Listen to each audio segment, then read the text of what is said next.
Conhecida pelas belezas naturais, a Chapada do Araripe, no sertão pernambucano, esconde um segredo. Aqui está a maior reserva de gipsita do Brasil e uma das maiores do mundo. No Caminhos da reportagem de hoje, você vai saber mais sobre os municípios que juntos respondem a cerca de 90% desta produção. E vai ver que ainda existem sérios problemas trabalhistas, ambientais e fiscais.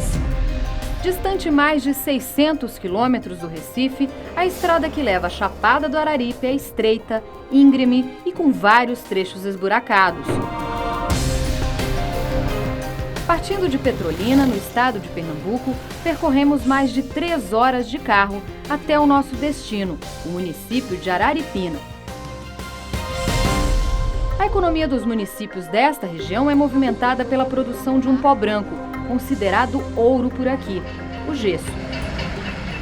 E o gesso lá de Pernambuco, ele tem um potencial espetacular, não somente em função da quantidade, a reserva mineral lá é de mais de 1 bilhão e 200 milhões de toneladas, e a qualidade desse minério é espetacular, é um dos melhores do mundo.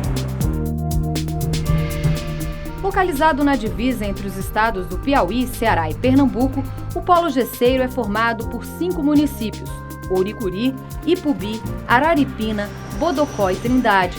Juntos, eles produzem cerca de 95% de todo o gesso brasileiro. E os números realmente impressionam. Somente nestas 5 cidades existem 39 mineradoras, 172 calcinadoras e mais de 450 empresas de pré-moldados. Juntas, essas empresas movimentaram em 2014 1 bilhão e 600 milhões de reais e geraram mais de 13 mil empregos diretos, além de cerca de 69 mil indiretos.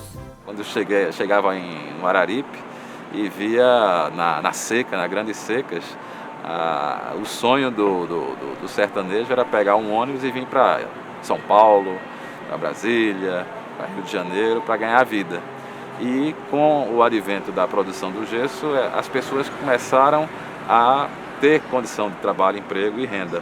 Praticamente não há desemprego na região. Todo mundo tem uma colocação. Apesar de toda essa capacidade produtiva, o Brasil ainda consome pouco gesso, cerca de 23 quilos por habitante ao ano. Nos Estados Unidos, um dos maiores produtores de gesso do mundo, o consumo é de 103 quilos ao ano. E o Chile, maior mercado do mineral na América Latina, consome quase o dobro do Brasil, 41 quilos por ano. Para entender todo o processo de produção, viemos até o pé da serra, onde fica a maior reserva de gipsita do mundo. E é em Ouricuri, no interior do estado de Pernambuco, que fica a maior mineradora de gipsita do Brasil e da América Latina. A São Jorge produz mais de 450 mil toneladas do minério por ano. Daqui, o minério é levado para as calcinadoras, onde a gipsita é moída, desidratada e dá origem ao gesso em pó. O de melhor qualidade, conhecido como gesso alfa, é utilizado na área da saúde para a fabricação de moldes dentários, por exemplo. Já o gesso beta é utilizado na construção civil. 1 tonelada de gesso comum para a construção civil, sem aditivo, é em torno de 150 a 170 reais a tonelada. E esses gessos especiais, eles variam de 600 a 1.000 reais a tonelada. E é nesta etapa da produção que os principais problemas aparecem. Trabalhadores sem máscaras, luvas e óculos. Nas fábricas, o pó de gesso domina o ambiente e fica difícil respirar. O que me chama mais a atenção no polo gesseiro é esse trabalho extremamente insalubre, é um trabalho degradante. Os trabalhadores eles não utilizam equipamentos de proteção individual. E eu não estou dizendo aí nem que o mais importante seria o equipamento de proteção individual. O importante nesse caso seria proteção coletiva. João trabalha pouco mais de 6 meses nessa calcinadora. Ele é responsável por limpar a fábrica.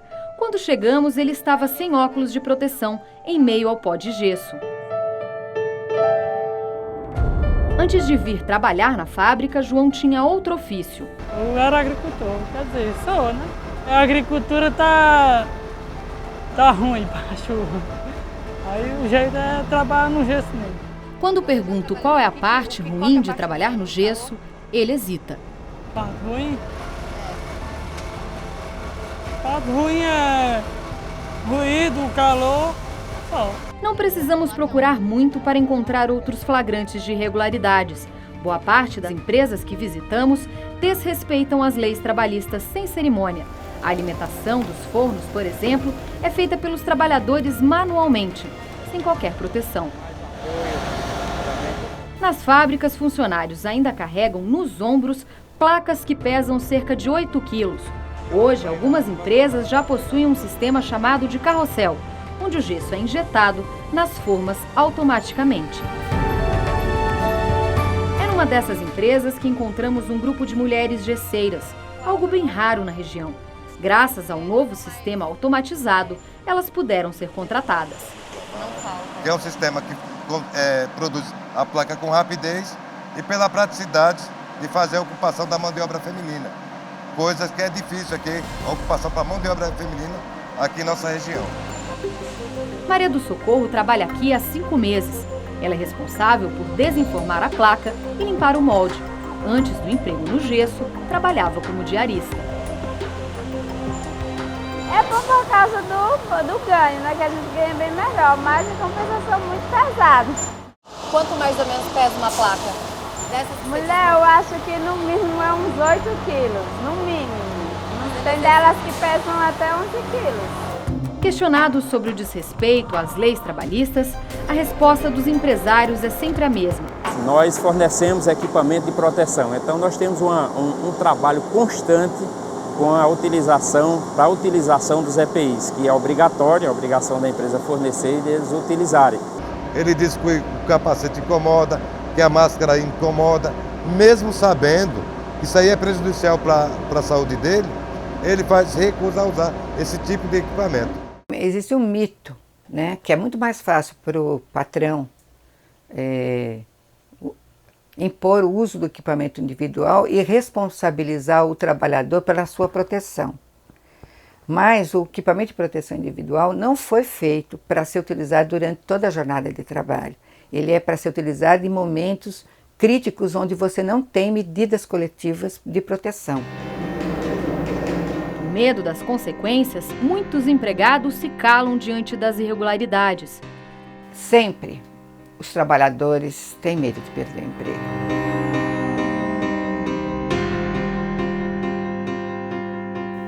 Pior para o trabalhador na cabeça dele, porque nós temos uma seguridade social muito vulnerável, não é? Muito de ideologia patronal.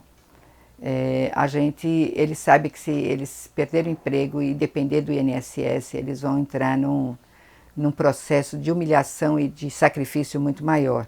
Então eles se submetem àquelas condições de trabalho para não perder o emprego. Então muitas vezes a gente pergunta para o trabalhador se a gente vai visitar uma fábrica, naquele ambiente, ele vai dizer que não tem problema. Aí se você vai na casa dele, se você garante o anonimato dele, se você vai no sindicato, o sindicato garante que o nome do trabalhador não vai aparecer, não aparece imagem nem nada, ele conta exatamente os problemas. Hein? Olha, essa é uma realidade que existe, né? Em qualquer, não é só do ramo gesseiro, né? Em qualquer atividade há sempre aquela resistência dos funcionários de ingressarem na justiça, por isso que a grande maioria não entra na justiça enquanto está empregado. A Justiça do Trabalho realmente ela funciona como uma justiça dos desempregados, porque só depois que o empregado sai da empresa é que ele vai em busca dos seus direitos trabalhistas. Se nas grandes empresas o problema é a falta de equipamentos de proteção, nas pequenas a situação não é diferente. São várias fabriquetas de blocos e placas espalhadas por toda a região. Nesta aqui, em Araripina, encontramos Alex. Há 2 anos ele montou a própria fábrica de placas de gesso. Com o auxílio de um funcionário, ele produz 200 peças todos os dias. Alex bate o gesso, mexe daqui, despeja dali. O corre-corre não para. Não, a pessoa não para, tem que fazer, né? Ele não interrompe a produção nem para dar entrevista. Eu comecei a trabalhar com gesso, eu tinha 15 anos. Hoje eu estou com 31.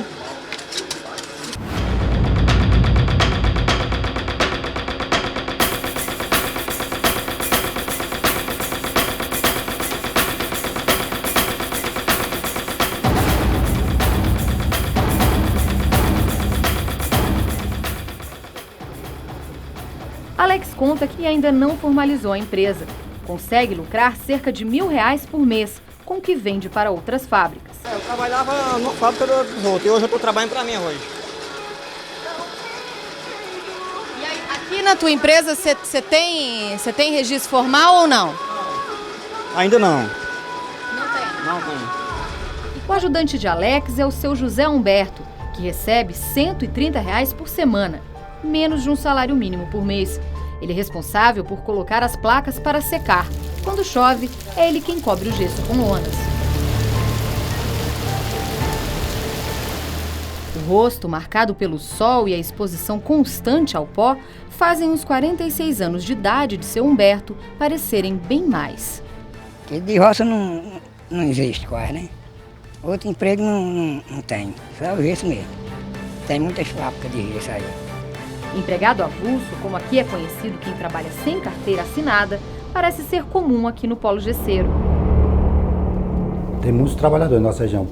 Esses novos patrão que está tendo nessas empresinhas novas, um bocado, quando eles vêm a registrar a carteira, 6 meses, 8 meses, entendeu? Que passam até 1 ano sem carteira assinada. Nós temos uma informalidade alta, né? Então são trabalhadores que estão sendo postos a risco, que estão com a vida, arriscando as suas vidas, ou no mínimo a saúde, né?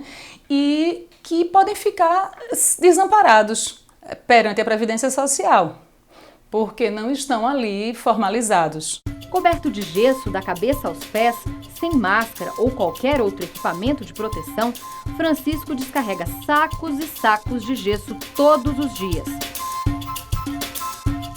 Ele trabalha para uma empresa de porte médio do Polo Gesseiro de Araripina. É um avulso. Nunca trabalhei fechado. As pequenas só é avulso também. As grandes é que pega fechado. Mas só pega também quem tem um estudinho. Quem não tem estudo, não pega também. Com o rosto branco de gesso, Francisco afirma que está ciente dos problemas que o gesso traz à saúde. Só que é o seguinte, incomoda mais a parte da gente, né? Por dentro. Aí o cara tem que tomar uma de vez em quando para limpar os peitos. Quando a semana tem muitas entregas, ele recebe R$250, dinheiro que sustenta as 5 pessoas que vivem na casa dele. É pouco demais, mas pouco com Deus é muito, né? O dono da calcinadora, onde trabalha Francisco, nega contratar funcionários sem registro. Só trabalha registrado, porque entra ali é um mês de teste, se aprovar, a gente deixa, pede o registro, os documentos para registrar, tá entendendo? Nós não trabalhamos com... Nós nunca tivemos problema nós nunca fomos lá no Ministério do Trabalho, não, para resolver bronca de funcionário, não. Até hoje, graças a Deus, pode procurar aí, pode caçar, que eu não tive, não. Nunca tive uma passagem do... Para o presidente do Sindicato das Indústrias do Gesso, assim do Gesso, todas essas irregularidades trabalhistas só ocorrem por causa da falha na fiscalização. A fiscalização vai lá uma vez no ano, passa 2 anos sem ir. Quando vai, faz o maior alvoroço para aparecer na televisão, muitas vezes. Não faz um trabalho perene, não faz um trabalho educativo. E que, de certa forma, prejudica não só a empresa e prejudica o trabalhador. Na medida em que nós vamos, nós fiscalizamos, nós inspecionamos, nós chamamos para firmar termo de ajuste de conduta, nós ajuizamos ações e orientamos. E quando nós retornamos, muitas vezes a situação é a mesma. Então eles têm conhecimento das irregularidades que existem.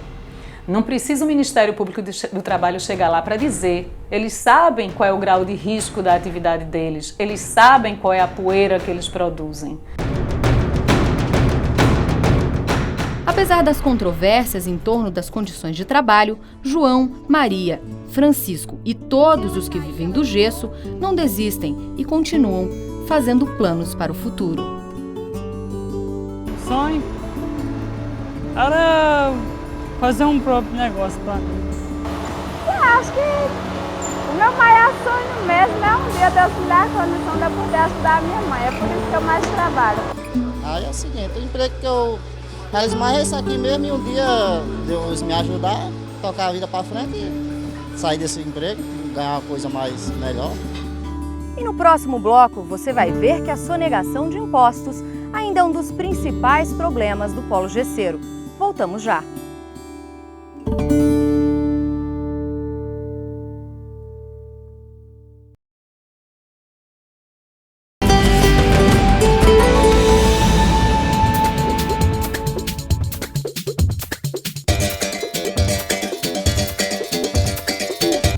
Elas estão espalhadas por toda a cidade.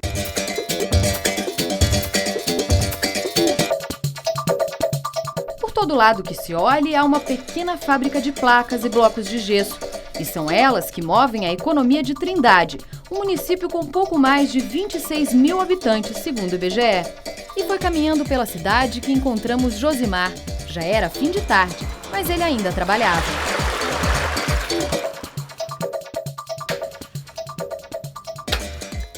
Sozinho, Josimar produz manualmente 750 blocos por semana. Trabalho árduo para um homem que carrega gesso em todas as partes do corpo. Ele conta que já trabalhou em algumas calcinadoras, mas há 4 anos juntou dinheiro e conseguiu construir este pequeno cômodo, também feito de gesso. Achei melhor, né? Trabalho para mim mesmo, para ver se melhorava mais. Para conseguir pagar as contas, ele trabalha dia e noite na pequena fábrica. Às vezes eu saio daqui de noite. É o jeito, tem que dar a mantença dos meninos, aí tem que ficar até de noite, né? Dá para ganhar a feira mais. Josimar nos convida a conhecer sua família e sua casa.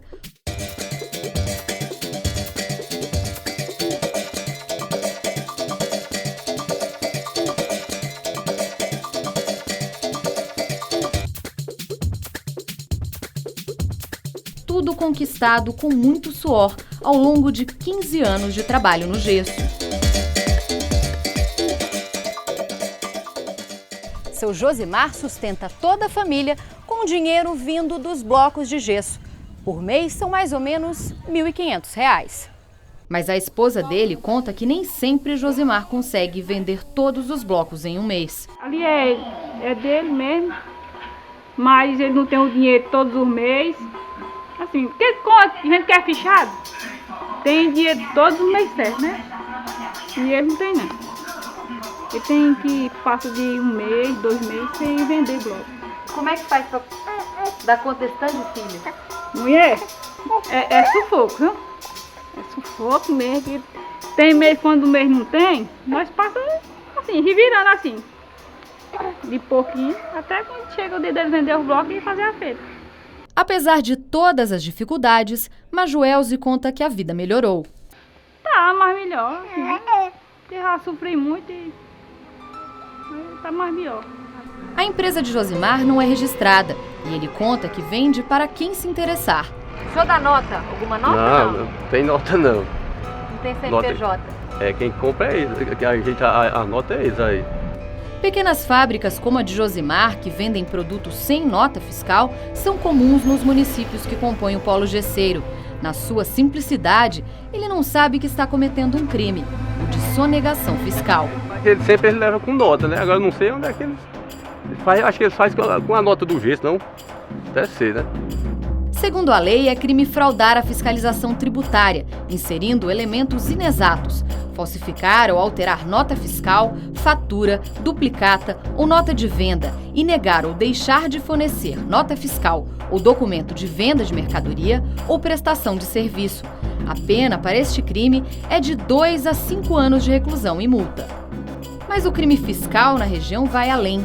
Existem várias empresas de fachada que vendem notas fiscais.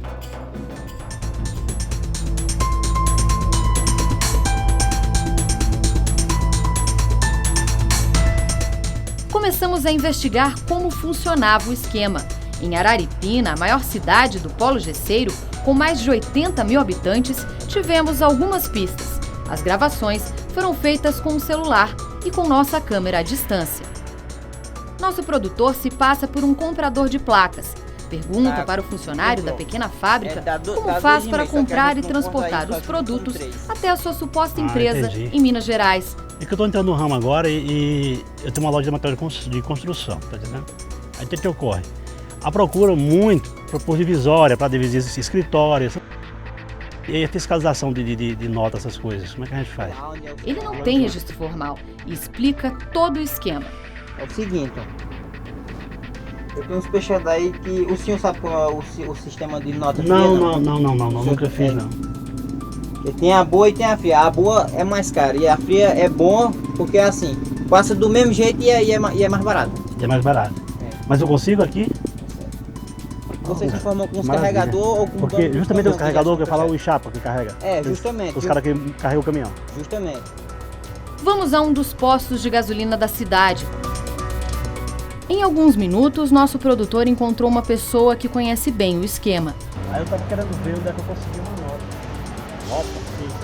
Mas se você olhar quantas toneladas? Só 100 mil quilos? É, meu caminhão pequeno, é uma Mercedinha.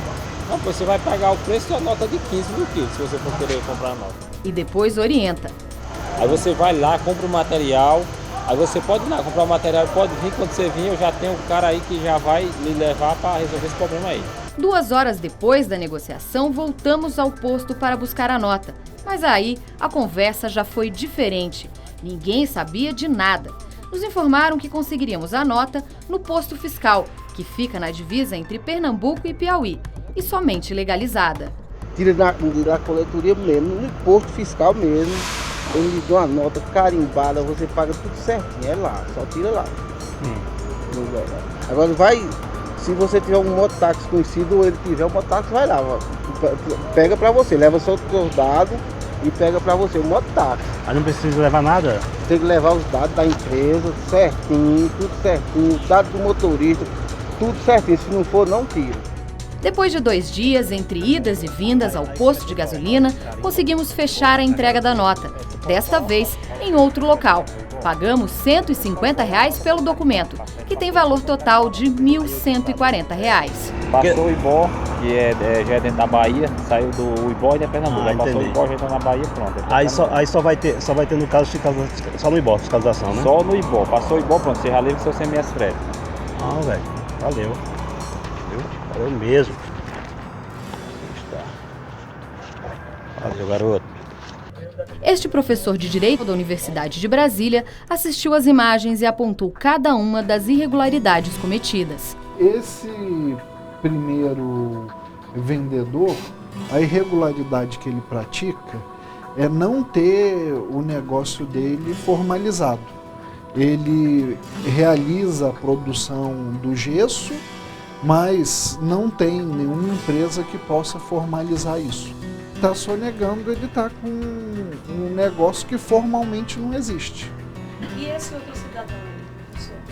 Bom, ele está emitindo uma nota fiscal referente a uma operação simulada, uma operação que não ocorreu dentro da empresa dele, para acobertar a irregularidade do outro, que não tem empresa efetiva. Então, ainda que ele pague os tributos, ele pode estar colaborando com a sonegação de alguém. Está emitindo uma nota fiscal fraudada. A nota fiscal está no nome da empresa Damiana de Carvalho Derivados ME. Todos os dados fornecidos por nossa equipe, como o nome do comprador e o endereço de entrega, são falsos, assim como dos 180 metros quadrados de placa e 3 toneladas de pó de gesso. Este auditor fiscal da Secretaria da Fazenda de Pernambuco nos explica que todos os caminhões devem parar na barreira fiscal e apresentar a nota, mas admite que é impossível dizer se uma nota, como a que nós temos, é falsa ou verdadeira. Essas empresas colocam laranjas, emite as notas fiscais, vende para as empresas fora, e não recolhe o ICMS. Quando a gente vem descobrir, já está num estágio bem avançado de sonegação fiscal. Essa nota fiscal tem toda a formatação de uma nota fiscal real. Então, é uma simulação que em direito penal a gente chama idônea. Isso aqui não é uma falsificação grosseira. né? É uma falsificação que pode levar ao crime de sonegação. Descobrimos que a empresa foi aberta em fevereiro de 2014 e que tem o nome fantasia de Placas Manuíno. Na internet, não existe telefone ou qualquer e-mail da empresa de placas. Depois de recebermos ameaças, nossa equipe não conseguiu ir até a suposta sede da fábrica. O que acontece aqui na região é que muitas empresas fantasma, né, são inscritas legalmente, né, na Secretaria da Fazenda, tem autorização, o certificado digital de emitir essas notas, e as notas vêm legais, não tem como a gente descobrir. Entregamos a nota fiscal juntamente com as imagens para a Secretaria da Fazenda de Pernambuco. Segundo o órgão, eles vão apurar as denúncias. No fim de 2014, uma operação da Receita fiscalizou várias empresas do Polo Gesseiro. 6 foram fechadas e 11 pessoas presas. Só nos últimos 3 meses do ano passado, a Secretaria da Fazenda estima que deixou de arrecadar mais de 100 milhões de reais. Perde tanto o governo estadual como o federal. O estadual vai perder o ICMS, o federal vai perder o IPI, o PIS, a COFINS e eventual imposto de renda. O que poderia ser feito para a diminuição dessa sonegação? Para esse impacto ser menor? Eu acho que deveríamos intensificar, né, essas operações. Essas operações têm resultado, né, e também a participação da própria sociedade, porque tem muitos contribuintes que trabalham honestamente. E denunciar. A Secretaria da Fazenda tem, né, uma ouvidoria, o número do telefone é 0800 285 1244. Pode entrar também no site da Cefaz, tem um link da ouvidoria, e fazer essa denúncia também por escrito. Há um formulário lá, que o cidadão ou até aquele que está se sentindo lesado, então pode ser feita essa denúncia e intensificar essas operações de fiscalização, essas operações realizadas juntamente com a Delegacia de Crimes contra a Ordem Tributária. A gente precisa criar o ambiente de conscientização e de eficiência do ponto de vista arrecadador, para que a gente não deixe essa informalidade se perpetuar e ser tão grande que eu acho que aqui beira os 85% de informalidade no Polo Gesseiro. Se torna uma concorrência desleal. Nós pagamos todos os impostos, enquanto que uma outra empresa adquire uma nota fiscal de um laranja, né, e comercializa o seu produto sem levar em conta a oneração desses custos, né, de sonegação. Valeu, garoto. Tu vem aqui de mês em mês, né? A cerveja.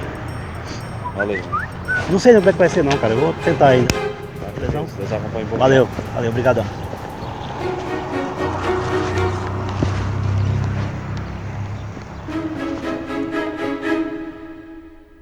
E no próximo bloco você vai ver os problemas ambientais gerados pelo Polo Gesseiro e vai conhecer um projeto que promete trazer energia limpa para a indústria.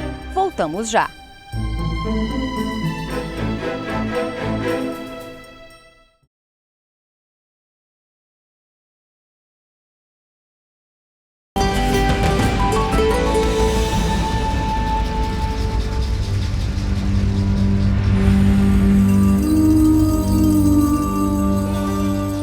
Olhando de longe, até parece um nevoeiro.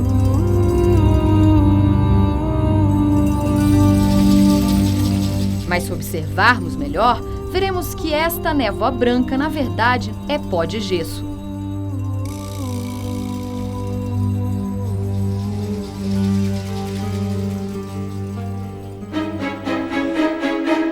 O ar nos municípios da Serra do Araripe é sempre assim. É impossível conhecer as pequenas fábricas sem ficar assim, toda cheia de gesso. Mas por aqui, o gesso também ganha outras formas e é a principal matéria-prima na construção das casas. Quem vive nestes bairros já está acostumado com a poluição causada pelo pó. Nós temos, além da produção de poeira em excesso, que vai trazer prejuízo ao trabalhador, prejuízo do ponto de vista social, e não apenas ao trabalhor, ele é diretamente afetado, mas a poeira ela se alastra por toda a cidade. Então vai atingir o trabalhador, vai atingir a comunidade de uma forma geral. Perto das indústrias, os resíduos de gesso já afetam o meio ambiente. E claro, a saúde humana. Mas há quem negue. O pó do gesso ele traz, quando aspirado durante longos períodos, ele pode trazer vários problemas pulmonares. Não. Não? Não. A fibrose pulmonar, não. Bronquite pulmonar, não. Não. E por que tem tanta gente, então, com problemas pulmonares na região? Não tem. Essa é a questão. É um clichê dos empresários no sentido de fugir da sua responsabilidade, de não assumir responsabilidade.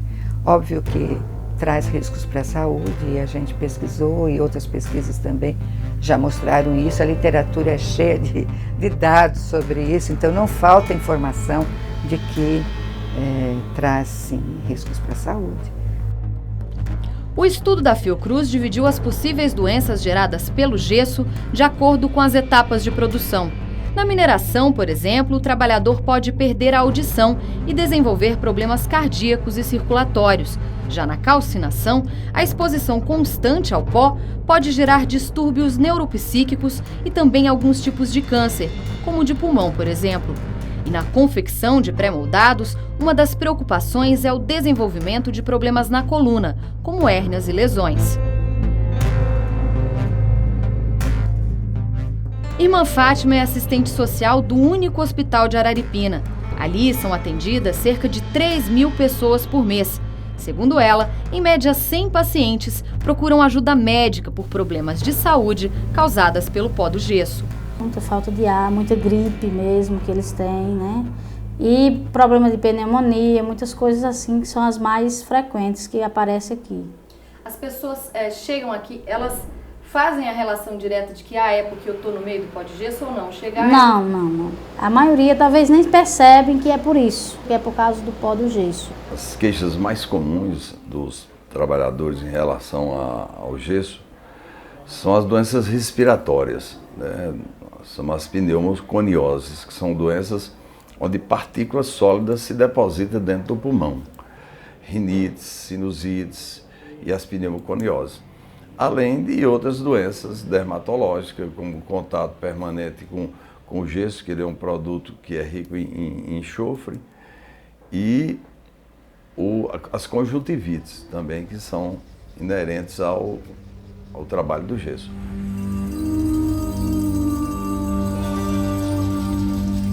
Em um bairro de Araripina, onde se concentra a maior parte das fábricas de placas e blocos, encontramos Damião descarregando sacos de gesso. Com luvas e máscara, ele diz ter medo das consequências de inalar o pó. Eu gosto de cuidar da minha saúde. É porque eu vejo isso aí depois que morre na água, vira... Ó, isso aqui é dele, ó. Isso aí dentro da gente fica desse tipo também. Fica duro pra caramba. Aí eu tenho medo. Há 15 anos no gesso, ele garante que nunca trabalhou sem proteção. Eu usava um pano, porque eu tinha medo de gesso. Eu cheguei de São Paulo, eu usava o pano daqui, amarrava bem amarradinho e não pegava nenhuma poluição. Porque isso aqui corre risco na saúde. Ele preda, se eu vai engolir nesse bicho aqui, ele vai morrendo aos pouquinhos lá dentro. Nas indústrias é difícil encontrar quem assuma ter algum problema de saúde por causa do pó de gesso, mesmo que os olhos irritados não neguem o problema. Eu trabalho na roça. Na roça? É. E por que você saiu da roça? Porque é mais ruim do que aqui. Aqui é melhor do que lá, ganha mais um pouco. Na roça não dá pra dar de comer os meninos, não. O gesso não te dá alergia? Não. Michel vive em meio ao pó, apesar de afirmar que não tem qualquer problema de saúde, assume. Só quando tá de noite que passa um soninho.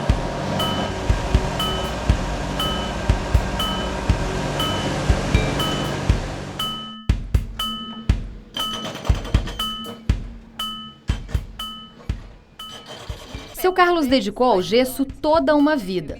No gesso desde quando eu nasci.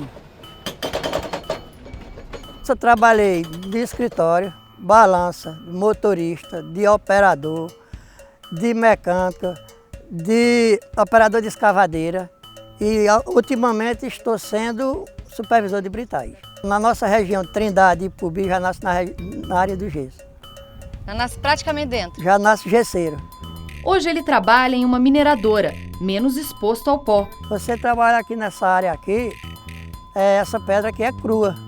Você sai da mineração para passar nesse sistema aqui, é totalmente diferente de quando vai para a calcinação. O material lá já é cozido. Quando você, por exemplo, aqui a gente vai lavar, sai o material, lá não, a prega. No olho irrita.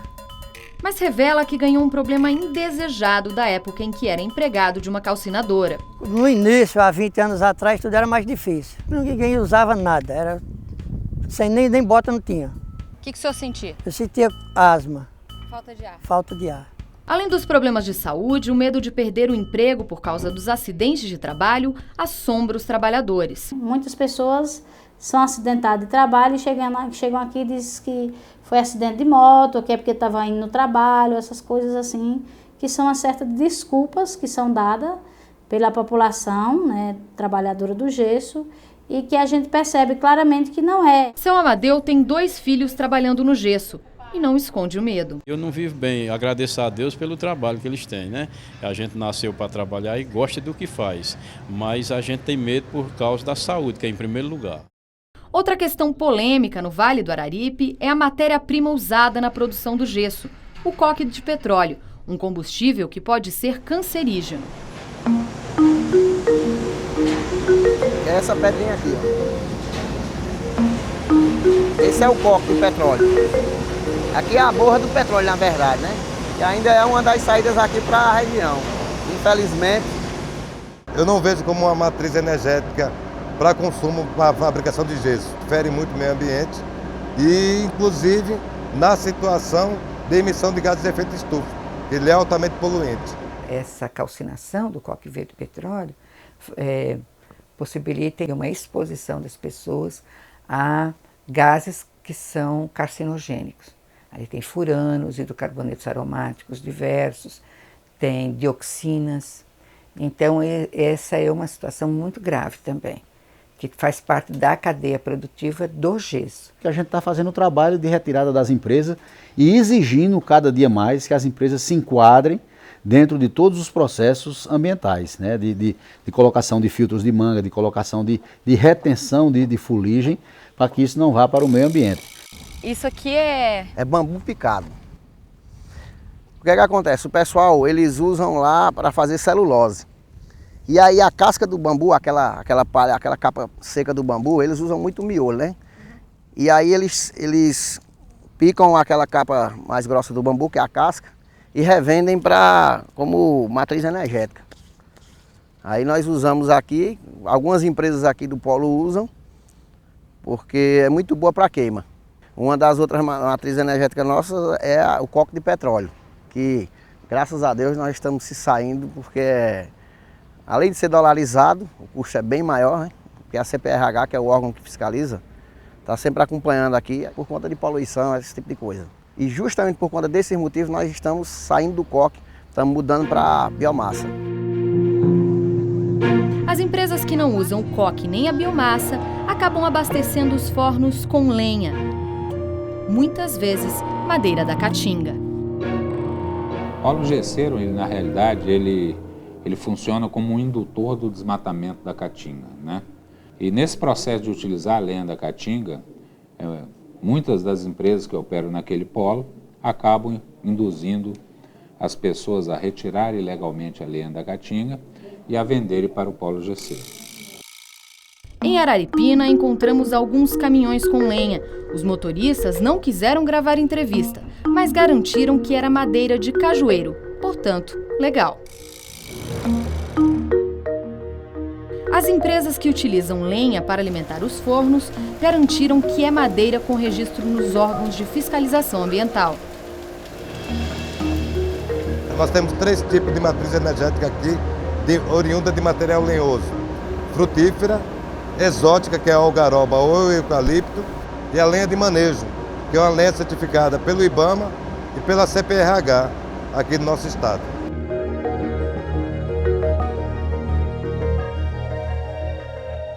A gente faz o possível para trabalhar certo, comprando as lenhas tudo documentadas. Aí nós compramos uma parte comum e a maioria nós estamos usando algaroba e a lenha de caju. Mas este diretor do IBAMA revela que o número de denúncias por uso de madeira ilegal é cada vez maior. Em 2014, nós fizemos 127 autos de infração em razão da exploração ilegal da caatinga, que redundaram aí em quase 45 milhões em multas por receptação ilegal de produto da caatinga. A questão do uso da madeira da caatinga já melhorou e muito.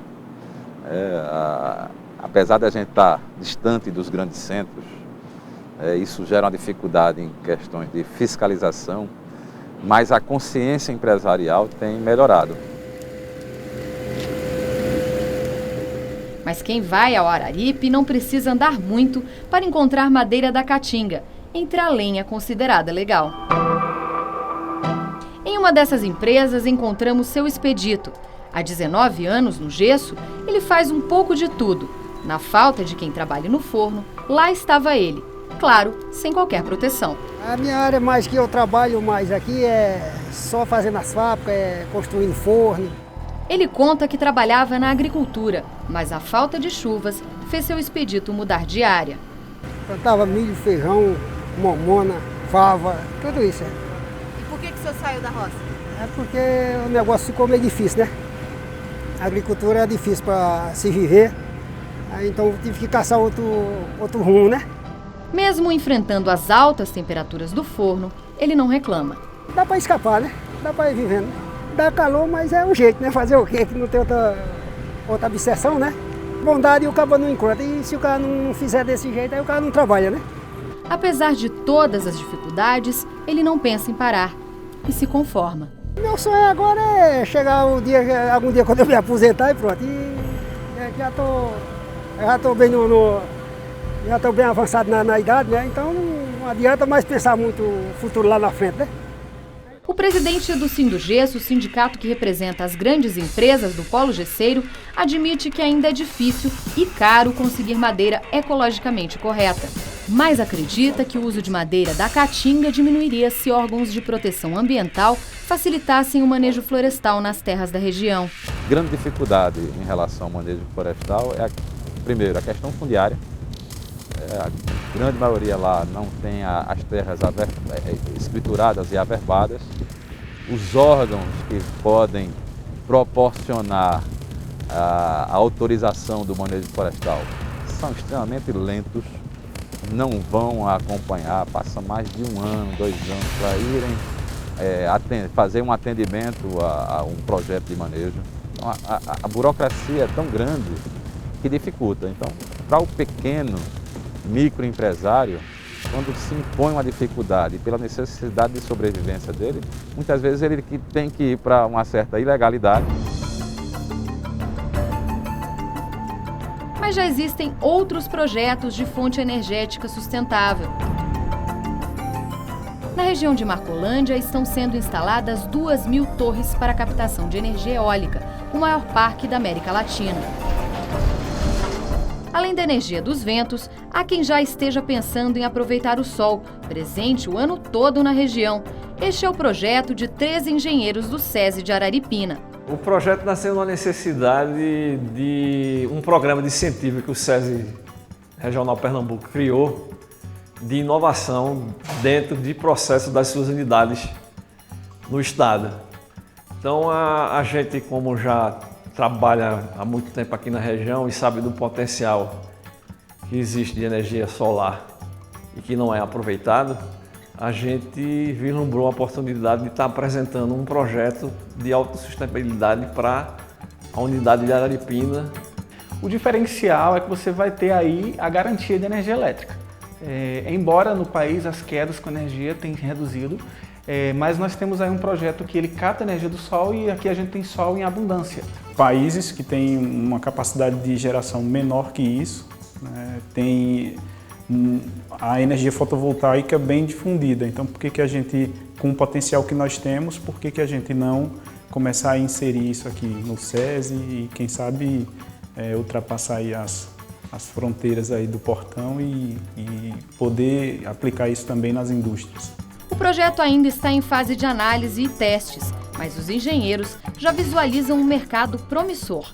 A princípio, a gente vê a possibilidade dela ser aplicada logo de partida nas fábricas de pré-moldadas, né, que usam o processo direto da energia elétrica como funcionamento da parte de equipamentos, né? Para as indústrias do polo gesseiro, além da mudança na matriz energética, a conclusão das obras da Transnordestina, que promete ligar as cidades da região até os portos no Recife ou em Fortaleza, pode impulsionar o setor. A Transnordestina, ela serve como fonte de logística, né? A gente vai poder chegar aos portos de Pecém e aos portos de Suape de maneira com um custo bem menor. E daí tentar a questão da exportação, ou então a questão de colocar nos grandes centros, como São Paulo e Rio, o gesso através do navio. Nós acreditamos que com a conclusão da Transnordestina, dá para você, no sistema multimodal, você estar mais próximo do cliente. Então, com isso, a gente acredita que a gente venha a ter uma redução, né, na logística aí do transporte aí do gesso e trazendo uma maior competitividade para o polo gesseiro do Arari.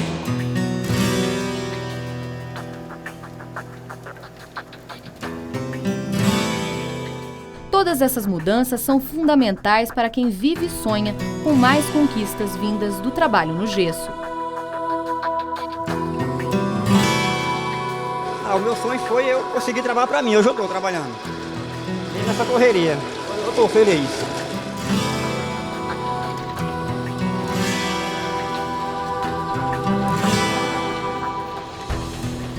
Com 15 anos eu já consegui 2 casas, fora o estudo das filhas, que material escolar, tanta coisa, entendeu? Eu tenho 4 filhas, então tudo isso foi tirado do gesso. Eu já estou feliz com isso.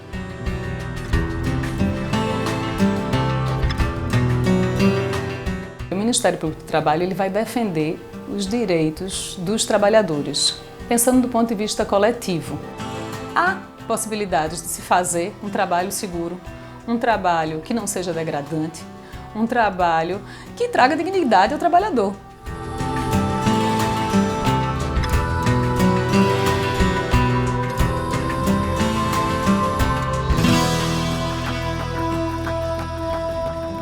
E o sonho nosso hoje, de cada um, é a gente ver cada vez mais crescendo, principalmente a nossa área do gesso. Crescer porque o futuro tem os nossos filhos, nossos netos, que vai depender.